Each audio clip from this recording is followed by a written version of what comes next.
Alles, was wir hier geplant haben, musste gut durchdacht werden, um nicht nur für den Moment zu planen, sondern für die Ewigkeit.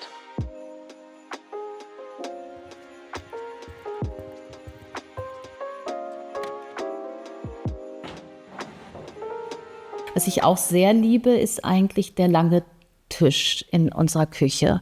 Das war zum Beispiel immer so ein Ding, das wollte ich unbedingt haben. Einen großen Tisch, wo Freunde zusammenkommen, da werden die Hausübungen gemacht. Ich würde sagen, in diesem Haus ist nichts, was nicht irgendwie eine Geschichte hat oder eine Bedeutung für uns.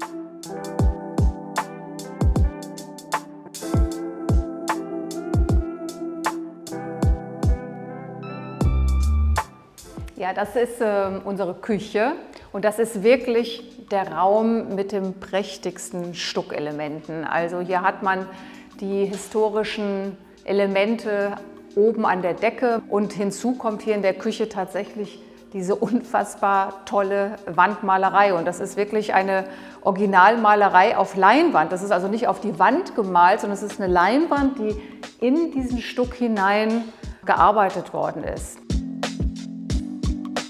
Ich liebe ja die Teeküche. Also es ist irgendwie mein Lieblingsraum. Ich weiß auch nicht, ich mag vielleicht auch in den ganzen Rosaliten.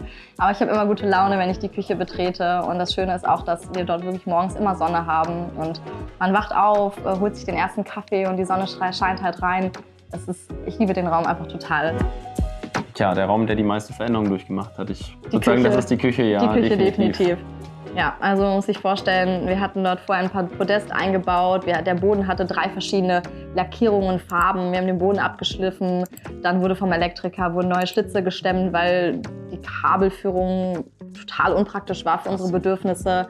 Dann dachten wir könnten die Wände vielleicht irgendwie selber verputzen. Spoiler, können wir nicht. Sodass wir dann tatsächlich die Wände auch noch professionell verputzen lassen mussten. Und die Küche war tatsächlich die längste Baustelle, die wir hatten im Haus. Deswegen, ich freue mich total über die offene Küche. Ich habe mir schon immer eine offene Küche gewünscht und finde das auch total schön mit dem Regal, weil es einfach nochmal irgendwie wohnlicher macht. Schön schaut sie aus, schön schaut sie aus, aber praktisch muss sie natürlich sein. Praktisch organisiert, alles schön verstecken. Lieblingsschublade ist hier mit den Kräutern, wo man hier so eine Geheimschublade hat und alle Kräuter sich natürlich hier raussuchen kann, vom Basilikum über Minze, was ich von meiner Kindheit noch kenne, sind aus Schweden in den Leisten versteckte Schubladen, die zum Beispiel Brettchen oder ganz andere Sachen verstecken. Hier haben wir unsere Brettchen, die geht automatisch auch wieder zu. Genau. Und natürlich Ordnung, Ordnung, Ordnung. Alles, was nicht ganz so hübsch ist, wird versteckt in der beleuchteten Schublade.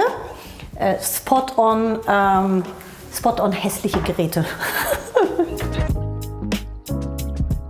Und jetzt was ganz, ganz Geheimnis, das zeige ich auch nicht jedem. Man kann es schon erahnen an diesem roten Frame.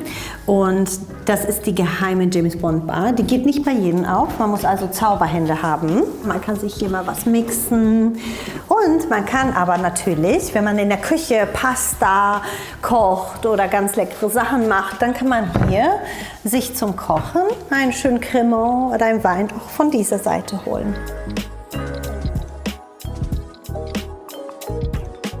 Ja, die Planung der Küche war eines der wichtigsten Dinge für mich und hat auch mit Sicherheit am allermeisten Zeit und Nerven gekostet. Ich hatte da sehr genaue Vorstellungen, die auch vielleicht ein bisschen unrealistisch von Pinterest beeinflusst waren.